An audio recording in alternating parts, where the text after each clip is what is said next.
from New York.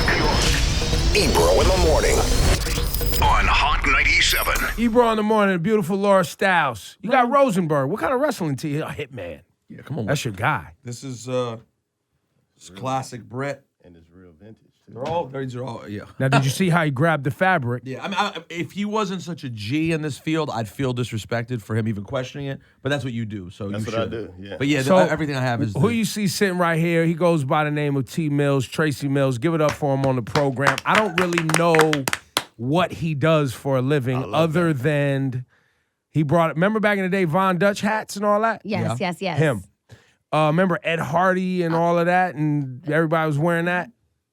This guy. That's Well, I under want the to say on same behalf. umbrella. I just want to say on behalf of white people, you're welcome because I spent a lot of money. They spent a lot of money there. Now, And what were then- you checking when you just checked the fabric? How did you know that? It wasn't the fabric I was checking, it was the stitch line. So blind stitch they did in the 80s and stopped in the mid-90s. This is mid '90s. Yeah. So what does that mean? Like So it's a certain machine that gives you, see how it's just a single needle stitch? Yeah, it's like one. that. Oh, yeah. So nowadays they do double needle, so that's more modern. So that's how I'm already learning. See? I like that. So I've known him for a while. Yeah. We talk, we chat about inside information often. And you have currently, for the last 6 years, been working with Kanye West. Yeah. And helping him develop his fashion brand. Yep, and learning a lot. From him, or he's been learning from you, or what's the... I mean, we all feed off each other, but he's a master. So I learned In a lot terms of from him. what's he a master of? Sorry. No, you good. I'd say he's a master at research and gathering information. You know, he's He's a student. He's a real student. You know, he lives by the code of a smart man knows he knows nothing. So he devours information. And so for me, it's like, even though I've been in the game longer than him and I know a lot, but being around him and who he chooses to select to be around him to feed off of only just pushed me to a higher level. Got it. So what do you do with Kanye for the layman out there who has no idea? Design idea, mood boards, just, I mean, it's no one thing with him. You know, it's like you have to be well-rounded. And you have to be a bit of a Swiss Army knife. 100%. Like whatever they need you for at that time. 100,000%. Because I remember there was one time we were in Paris when he first started his brand called Kanye West. It was high-end, ready-to-wear couture line. Was this after, was it Pastel? Yeah. This He didn't launch Pastel. Never So happened. this was after that. Got And then Anna Wintour helped him get in Paris Fashion Week. So this is when we first were going to Paris, like 2010, 11. And you said who helped him? Anna Anna Wintour. Wintour. That's the big lady, or the Yes, famous lady yes. from which Iconic. excuse me, iconic. Very No iconic. disrespect. But you know that. Stop. I hate when you play ignorant. But for the audience, Who's Anna Wintour? well, I don't even know what she does. Well, none of us do, but we know she's so mage. can we learn what she does? Sure. So what does Anna she Wintour do that makes her so mage? I mean, she's Vogue. She's everything. She makes, I mean, if Anna Wintour stamps you, that's like being stamped by you. That's by being stamped by you know. as an MC. I see what you're doing right Please say there. that means more. Please say it means Please more. say it means more. I see what you're doing right there. It's not. Wait, and is she editor-in-chief of Vogue? No, not She's anymore. okay, she used to be. Not anymore. Used to be. used Yeah. to Got be. it. Okay. Yeah. But she still foresees that whole She empire. yeah. She's the Don still. Okay. Trust me, she walks in the room, it's like Moses, the sea parts. So how did Kanye find you? How did that relationship come about? Great question. Me and Ye had a mutual friend in Don C. And Oh, I love Don C. yeah, that's my brother.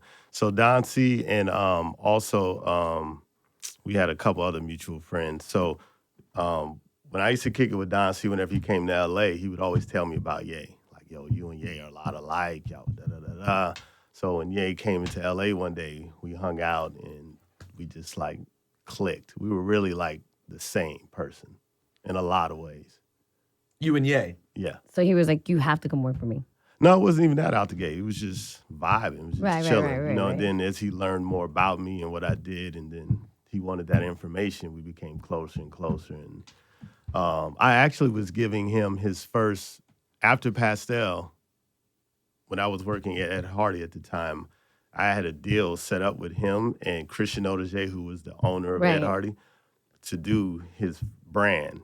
And then that deal fell through. So, but from there, we like stayed in tight from there. We became Okay. like best friends from there. And so what are the other things during that time? I mean, obviously we'll focus on the relation to Kanye, hip hop, et cetera, but what are the other things you've been doing over that period in the fashion world, at post Ed Hardy, et cetera? Just working on me and growing my palette. I've always had these ideas I wanted to put out, but until I went to Paris, I didn't really realize how far off I was. Because being at Von Dutch and Ed Hardy, I learned a lot of behind the scenes things like manufacturing fabrics and things like that. But then when it comes to putting a collection together and also making sure that it's in the same frequency of where the culture's at, meaning like fonts, color waves, fabrics. You have to know silhouettes because silhouettes change. Right. This color may be in a moment, and in 2 weeks it may not. So you have to be so in tune with so many things. And when I went to Paris, that's when I really realized not only did my palette grow, but that's when I realized like I was doing too much. Because I remember there was a time where we had this mood board up, and it was like 1,000 images, and Corinne Rockfield was coming in. Who? And Corinne Rockfield. You know who that is, Laura? No, Rosemary, you know who that is? Oh, yeah. Who is that? he's lying. If you don't know, I'm not telling you. He's lying. He's lying. So anyway, Well, can you explain to us who Corinne Rockfield is? Yeah, she's also a Vogue person. Okay. And, yeah, and she has her own magazine out called Corinne Rockfield. Okay. I knew that. So, Such a liar. and she came in and she looked at our mood board, and it was 1,000 images on the board, literally 1,000. And she went to the board and was just like, and we was looking at each other like, she's ripping everything off our mood board. Like, she don't like nothing. And then she left 10 images out of 1,000. She was like, this is your brand. And what she taught us was less was more. So to really harness in on what your vision is. Because if you have 1,000, you're all over the place. So from there, that was where I really understood like how to edit, how I saw myself being a designer, and really harness in on what I wanted to portray to the world. I'm curious, Ebro. ahead, go Okay, ahead. because a lot of people are going to be watching this, especially a lot of kids who are inspired by creative careers and they want to know how to get their foot in the door. Because I know they meet and be like, "What do you do?" Or when people say, "I'm a creative director," I'd be like, "But what exactly do you do?" So I'm curious as to the very beginning on how you got your foot in the door with Christian Audiger. Yeah. How you started and what made you special that he was like, "Okay, I need you," and how were you a key to his success? Okay.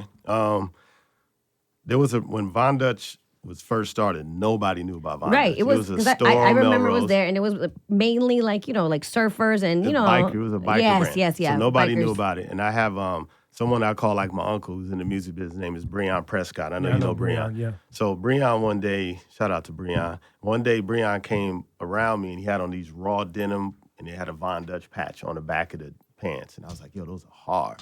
He's like, yeah, it's this brand called Von Dutch. Nobody knows about it. So I went there and I fell in love with the brand. Because I'm always trying to find things that no one's on. So when I went in, I was like, dope. And then the more I would wear it, so when Puff would come into town or Usher these are just not trying to be calling out, but that's who it was. They were my friends. So when they would come, Hillary Duff, Lindsey But how are you Lohan. friends with all these celebrities? Even then, how did you know people? Yeah. So I had a brother. My older brother played in the NBA. He was 12 years. Okay. His name is Chris Mills. So growing up, his little brother, But it's you. relevant. Okay, cool. I got to know a lot of That's the celebrities. connection. Right. Okay. But my relationship, let me make this clear. My relationship's organic. I don't care who you are. I care about your soul. And I think the reason a lot of celebrities gravitate to me because I didn't care to be up under them. I was just like, cool, I'm going to treat you the same if you're rich, poor, famous, not. You know what I mean? But my relationships with them were so organic, and I was the young fashion kid in L.A., so when they would come in town, they would always reach out to me. But that can't go understated that not who your brother was, right? But the fact that just being yourself, like Yeah. even your boyfriend's little brother, what do they call Oh, themselves? Kerwin from Spaghetti Boys. The little spaghetti boy movement, right? Yeah. We make fun of them because they're kids, but they don't give a fuck. They don't. Right? The lack of giving a fuckness of I just want to do what I want to do that makes me happy and this just happens to be the world that I live in is kind of why I believe people have always gravitated to you is because you just happen to live in these places, know people, be out and about, and your desire was always to find shit that you liked and put people on. That was it. It wasn't like a business transaction. You weren't trying to get money from them. No. It wasn't never. none of that. I don't have a friend that could say I've reached out to them for paper. I don't care if I'm... But I think that's key. And you're not reaching out to people like, yo, I got this idea. I want to pitch you this idea. Nah. You're like, nah, this is how I'm moving. Y'all with me? I don't care. I'd rather make it happen and then them see it and then come to me. Yeah. To me, that's more organic. But, you know, that's something I take pride in, is being true to me, looking in the mirror and seeing myself, you know. But that stems from a lot of, you know, hardships as a child. Where are you from originally? L.A. So you grew up in L.A. I was born in L.A. My mother and father separated when I was 1. My mother moved back to Chicago. My mother's from the Chi, and my father's from Arkansas, but they met in L.A. So when I was 1, they separated. I moved to Chicago from 1 to 10, and then back to L.A. So elementary, junior high school, L.A. Got it. But I was born in L.A., and I'm L.A. till I die. So what were some of those hardships that kind of set the tone for you? Child abuse. My father, and you know, I don't want to disrespect my father, but it's just the truth. My father was born in 1939 in Little Rock, Arkansas. So his friends were being hung. He drank from fountains that said colored only. You know, his mother... 1939, in Arkansas. Right. So the stories he would tell me about, you know, what he saw. So he was an angry black man growing up, you know. He was part of the rush of black people in the South that moved to LA at some point to try to 100%, because they saw LA as an opportunity to get out of and racism wasn't like the same.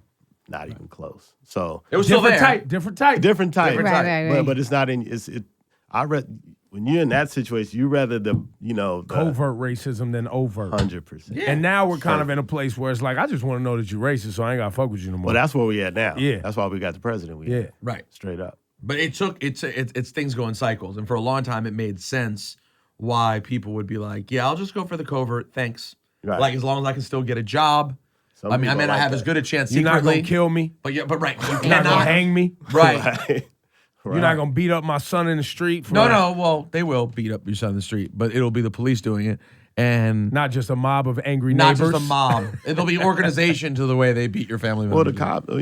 No, let me shut. We're up. talking about a while We'll back. get there. We'll get there. So anyway, so when I moved to, I'm gonna say it started in Chicago, right? My mother dated a lot of terrible men. You know, she dated men that were verbally abusive, somewhat physical, but mainly verbal abusive to her. And I think that probably stemmed from my father, you know? So that's what she knew. And then when I moved to LA, I remember my mother told me one day, she was like, your father's on the phone and your brother. I'm like, my father? I knew nothing of my father. And she's like, your brother? I'm like, I have a brother? And I got on the phone, they're like, yeah, you coming to LA for the summer, blah, blah, blah. I'm like, oh, dope, I'm going to LA. So I'm thinking I'm going for the summer, but she didn't want to tell me. She was really getting rid of me because she wanted to live her life. She had me at the age of 21. So she probably still wanted to live her life. I never asked her, but I'm just assuming, you know. Right. So when I get to LA, my father probably I'm assuming my father saw himself in me. And when you don't love yourself and you come from a certain upbringing, you're going to lash out on that reflection of you. So my father used to destroy me. When I say destroy me, I'm talking you have to understand his type of abuse or beatings are not modern day. Yeah. His beatings. It wasn't a spanking with a belt. It was it was extension cords. Yeah. Like literally beating with it so I'm bleeding. Yeah. Like slavery.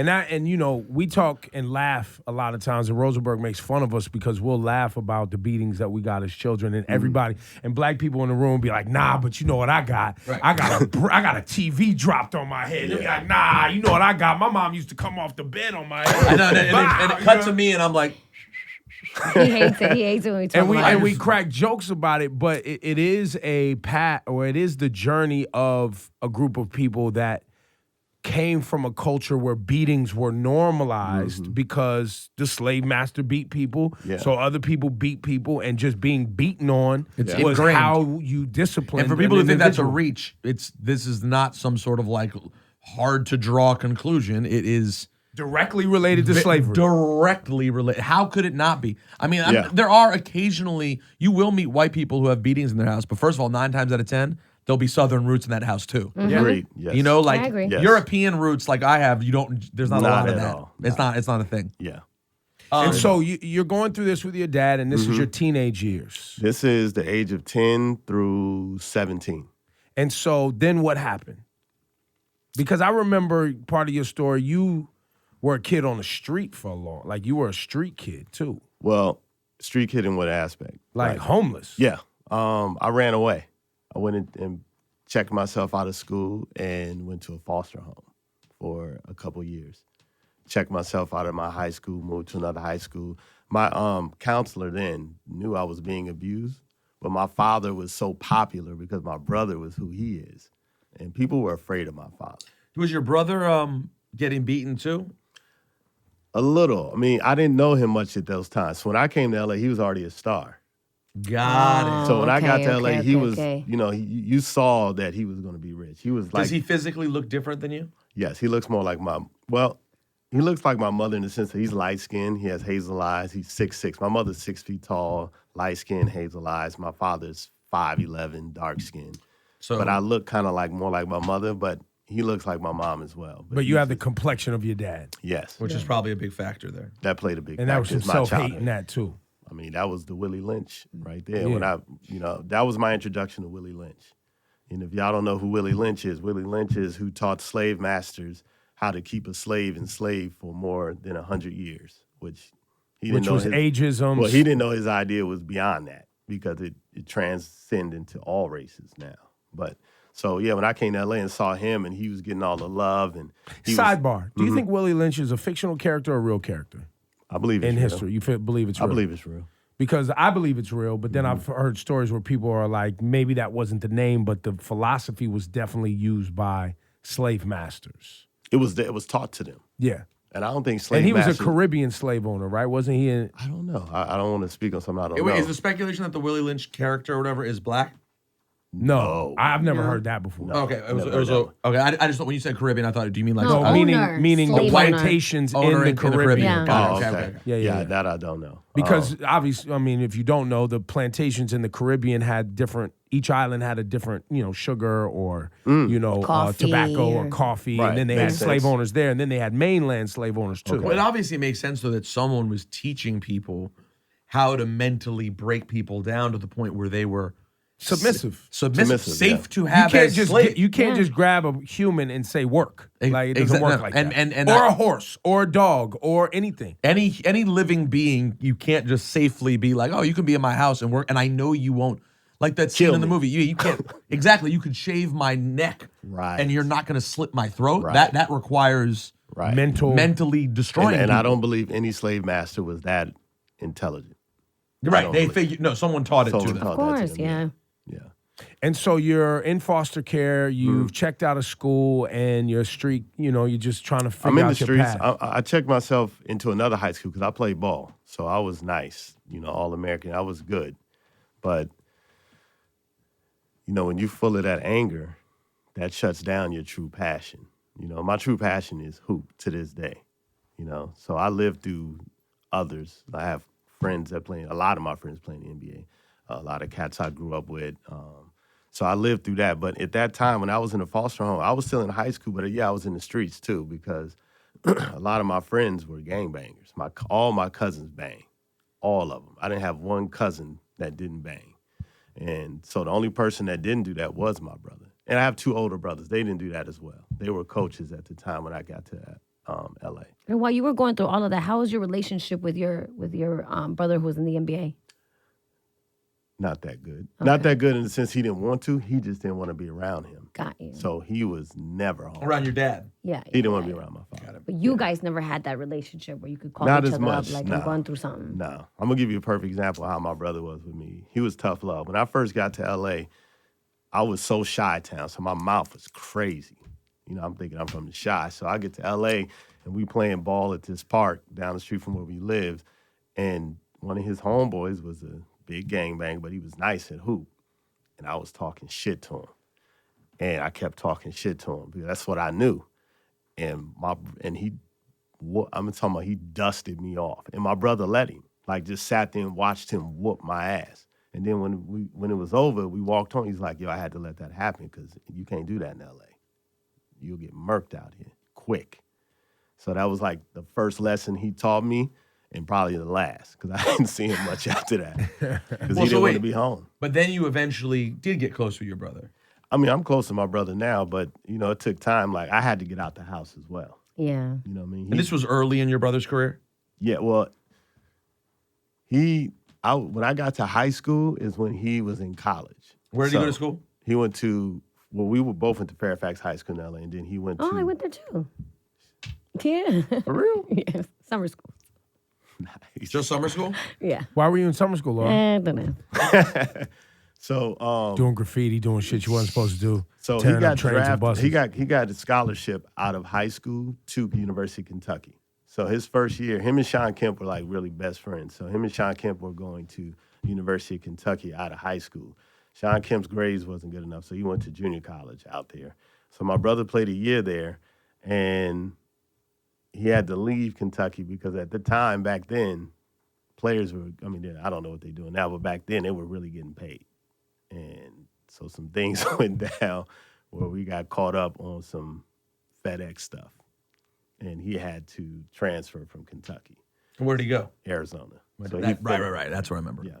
So once he left Arizona, got drafted to Cleveland, that's when we became more close. Got you. You know, because then the money's there, and then you can move freely. You can feed Pop's money, and he can back away, and there's just a lot more freedom. Where's your dad today? He's in L.A. And you guys have what type of relationship? That's my dog. Really? You guys are good now? Yeah. How did it get good? God. Explain. The age of 17, my brother asked me to leave the foster home and come back home. He begged me to, so I did it for him. And when I came back, nothing changed. It wasn't as physical then, but it was super verbal. And verbal is worse than physical because that can program you. So my whole senior year, my father made me sleep outside. So we lived in this apartment building where you had to buzz the apartments. My father would never let me in the house my whole senior year. So I would literally sleep outside. Or give you keys? Nothing. So and based on? He just didn't like me. He didn't like himself. So when people would come in the building, I would like catch the door and like sleep in the hallway. And then in the mornings, he would let me come in to get shower or whatever to go to school. That was my whole senior year. Because he'd wake up. So he'd wake up in the morning. My dad is an early bird. So he'd get up and then you could get inside. Yeah. But only because he got up, not only because he got you in. No. Right. So maybe thought I was gonna kill him. I don't know. But one day I was in the house and I was gonna kill him. I was like 2 a.m. I woke up. We stayed in the one bedroom. He slept on the couch. I was in the bedroom. I woke up, grabbed a knife, and was standing over him. I was gonna stab him to death. Like literally. I didn't give a fuck. It was over. I couldn't take it no more. And something came over me. I'm talking about in that moment. I was petrified of my father. My father's shaved like big.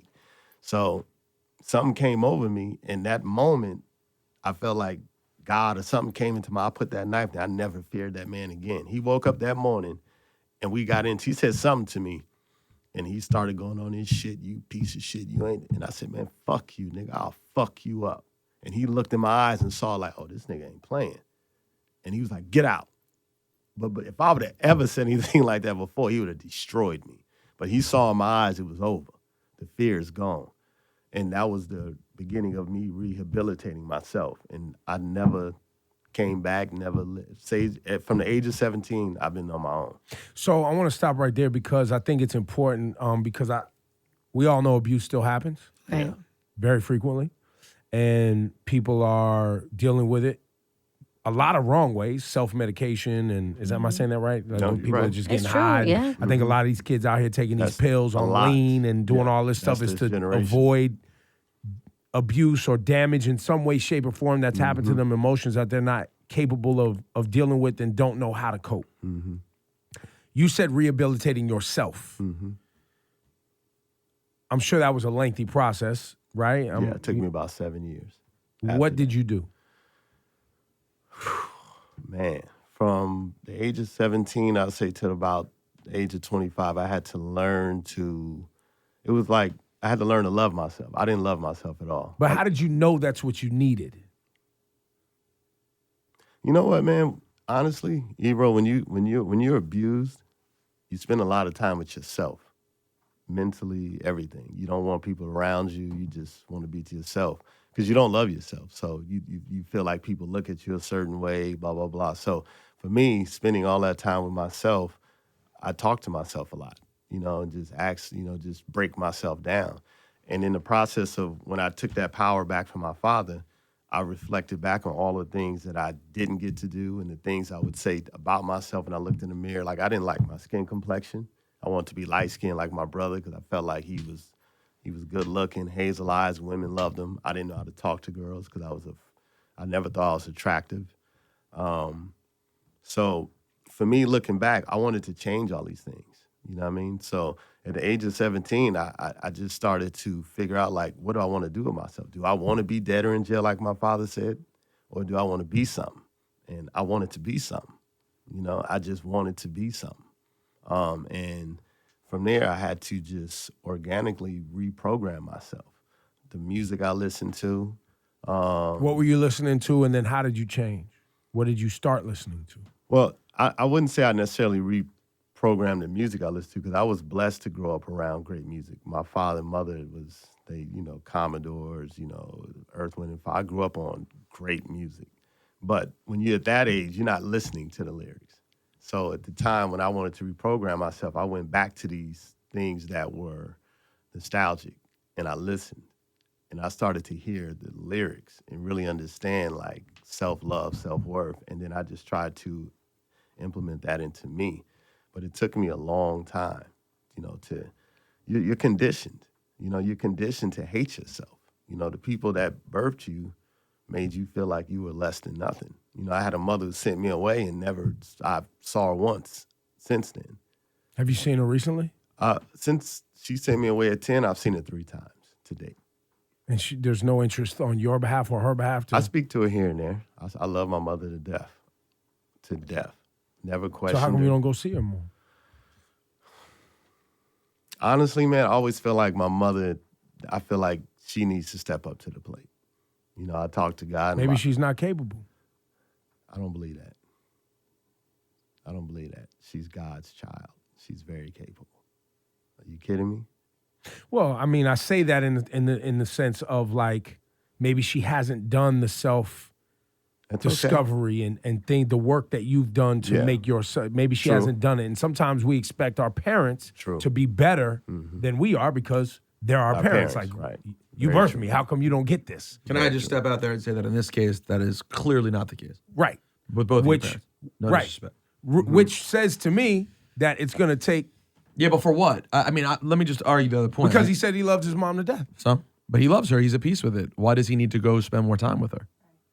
I just don't see. Maybe he doesn't. Yeah, you know what I'm saying? I mean, if you're at peace with it, if she comes to it and figures out and she wants that peace, that's great, but he's already found it. Right. I mean, at least he's not walking around cursing her name. That would mean it was bad for him, but he's in a good spot. Right.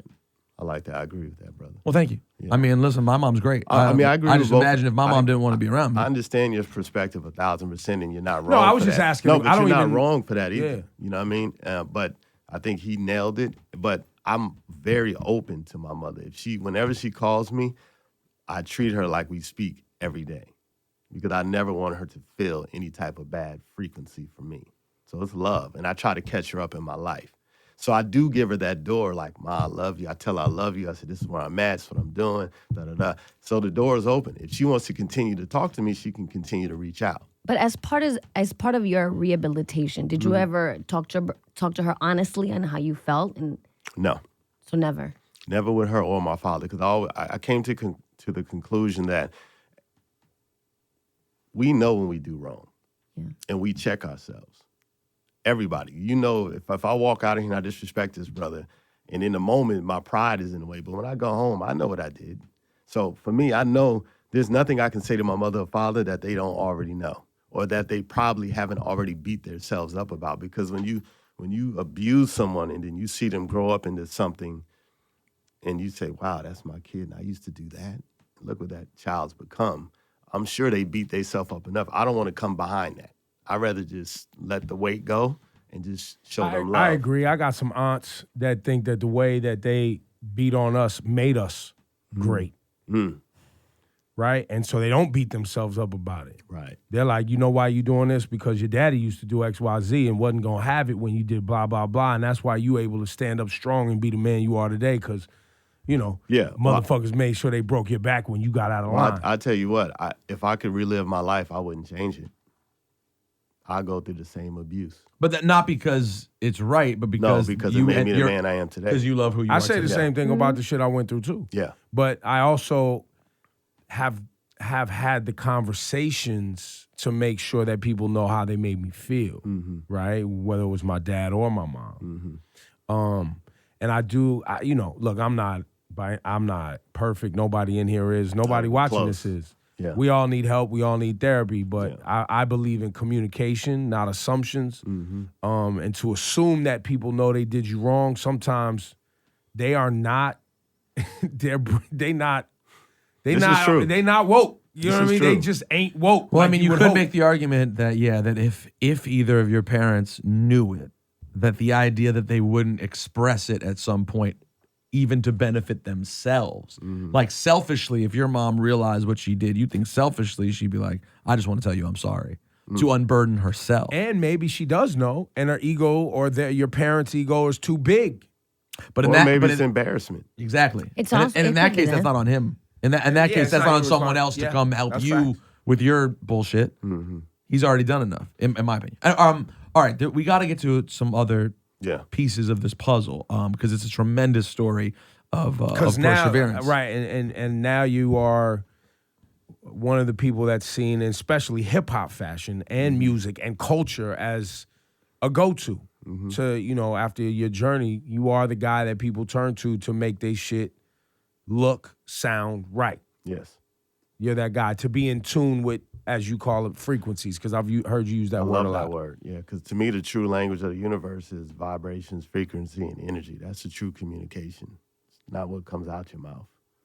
It's like it's a person's vibe. Like when I'm next to somebody, I'm so in tune with a person's energy. I can tell off top if I connect with them because that's how God communicates.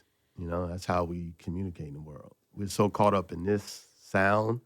I can lie to you all day, but my energy will tell you the truth if you pay attention. I mean, we're so divine. It's a species, and we only use 10% of our brain. So imagine if you use 15, 20, 30, what you could do and how you can connect with a person without even opening your mouth. And that's what I pay attention to. So, do you get mad at me when I call Kanye West clothes Game of Thrones clothes? Not at all.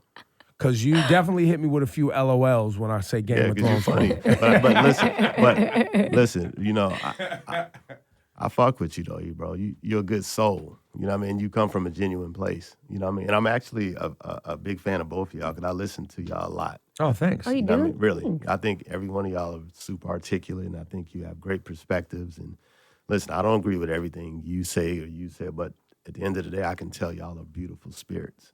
That's very kind. Yeah, seriously. And I can tell you that while we do tease the Kanye clothing that we've seen, like the specific stuff that he wears and is his line might not be stuff that it's a little heady for our styles. I will tell you that it is directly influenced the things that I really like, which is what's interesting, right? Like I wouldn't like Kanye's shit specifically. Some of it I've liked, some of it I'm not into.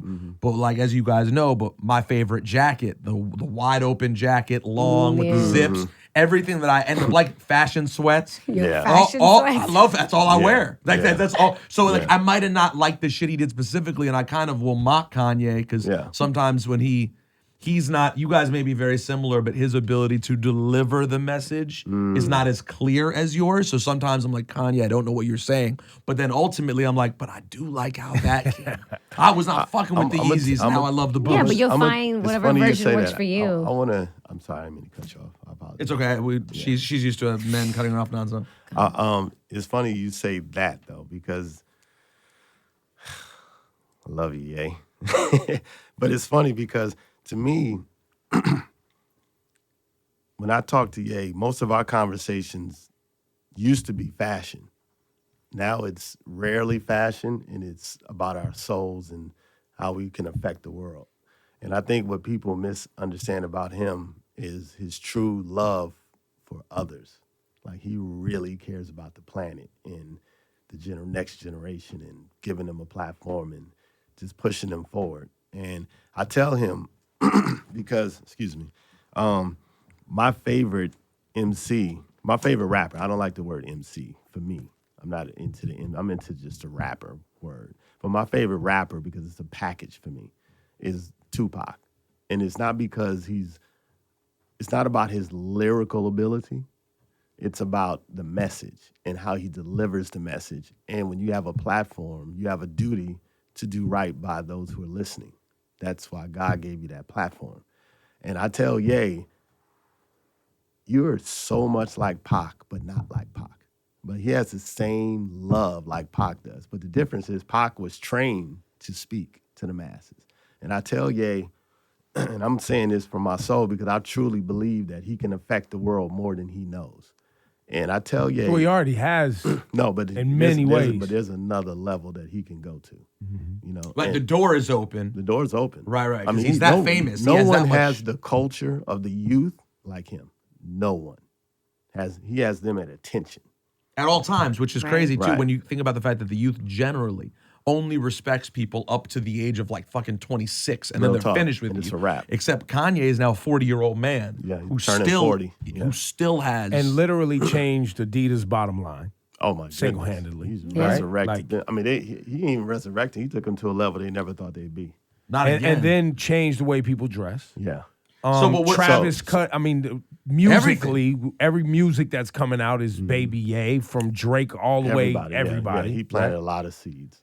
So what I but you tell said you, Pac was the communicator Right, so by the- trade almost. well, he was fortunate enough to come up in the infrastructure of the Black Panthers. So you could, but also you got to give Pac credit, because you could come from that same infrastructure and be rebellious as a child and not take in that information. Pac wanted that job.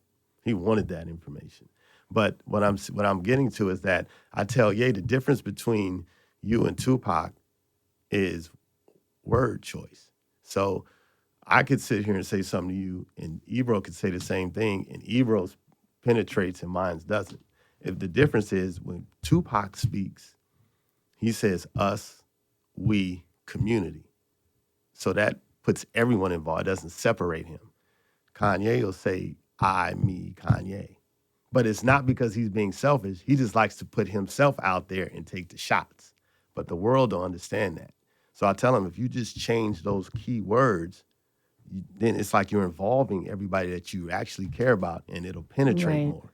But that's the difference, but that's also being trained how to speak and choice of words. Well, Pac, while Kanye was teaching himself how to make beats, Mm-hmm. Pac was at, learning how to act in Baltimore. Yeah. And really like be a thespian, like learning. Well, Anna Feeney was But that's- was in that's where I was jail going. in And New then- York so with the the comp- Panther 21, or Right. was it 12, 21, whatever. 21. Panther 21, like locked up, speaking on Right. the mic to So thousands. so on multiple levels, Pac was being trained for. But it's funny you say that because, in living the job that we have and the part of the culture we are, when we go out to our regular world, Kanye is obviously a regular part of conversation. People like to Yeah. mention Kanye, they like to ask you what you think about Kanye. And people all have an opinion about Kanye. And I don't personally know Kanye well, right?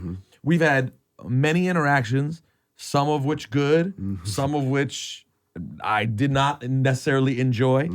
But Kanye is one of the very few people who I feel like, even though he has sort of personally been a dick to me before and maybe not even realized it, that I still love and defend. And I'm like, no, you don't, because I know his intention. Right. Because I'm close enough to it, if you're a fan, to know his intention. Like, even when he said things about me that bothered me, I know what he was trying to convey. And it wasn't people, and you're right, you really touched on it well. Because the number one thing that people think about him, and I get this from family, friends, they think he's just a selfish dickhead. That's all they think. Like who just wants to be famous and that's it. They he's have far from they don't get, and I'm like, no, you don't understand. Kanye, the negative things that you think about him some may come from pieces of insecurity and some different pieces, but it's never from a negative intent. I've never thought So that. let me ask you this. Let's go into the Trump thing, because obviously you're close to that. Kanye gets on stage, say he didn't vote, but if he would have voted for Donald Trump. Obviously, shitstorm. Fucking shitstorm. Classic, yeah. I got on the air like, I can't take it, bro. Yeah. Like, you need to I put mean, the mic nobody down. could. You got to put the mic down. Do you believe that he said that because in his mind, he saw it as all these motherfuckers is the same. Trump is an asshole, but at least I already know he's an asshole, and he can't disguise his Correct. piece of shitness. Correct. We know what it is. Let's do what we got to do for us. The other Hillary would have, and even here retrospectively, we talk about it now. Does he think that Hillary being president would have done nothing to change the world, and Trump being so blatantly bad will galvanize people and change the world? Do you believe he saw it the way it's playing we've out? had these discussions because I'm the first one in his ear about, he's going to talk to me. I'm one, other than his wife, I'm probably one of the first two calls he's going to make about anything like that. So when he made that statement, I didn't know he was going to make it, but when he made it, we talked about it. And it was because he felt like Trump is transparent and he respects that.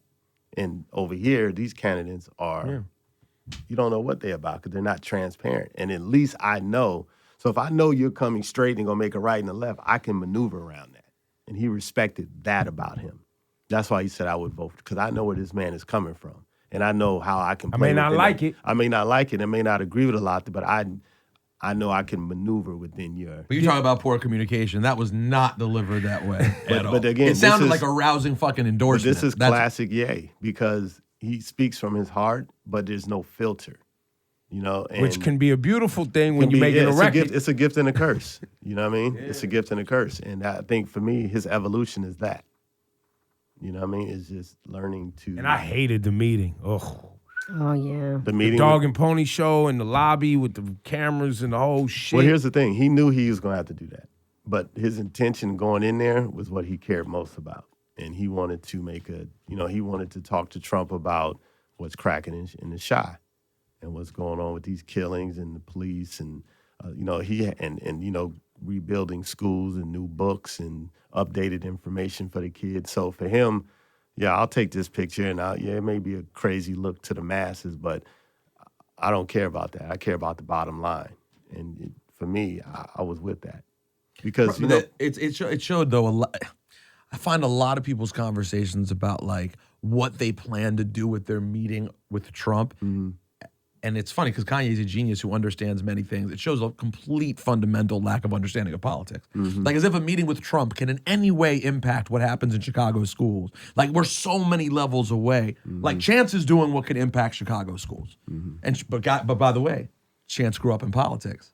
You know what I'm saying? Like, he was directly around it. It's like, wait, I need to find money. And what you're saying is the federal government can't dictate a city. No, Trump can't dictate a state. The only thing Trump can do is send in feds to try to fuck people up and put them in jail. Which he threatened to do at one point.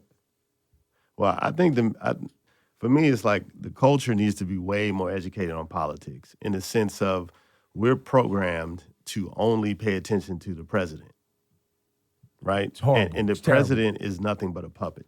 He's a face. He has no real power. It's the seats that we don't pay attention to. And we don't vote on the governor, the mayor.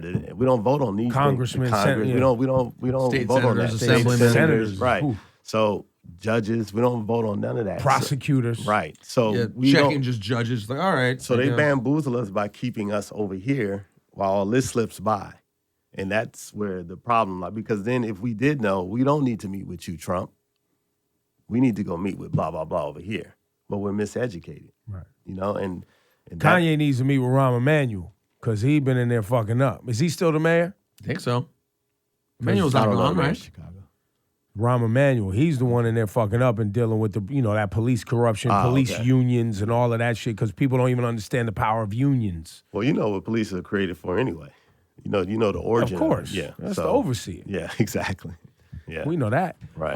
But they can still be held accountable because we pay taxes. So we could definitely. I mean, the system might be rotten at its core, but we can. He's still mayor, by the way. We can still make some moves with police on any city level based on who we put in power and what the policies are.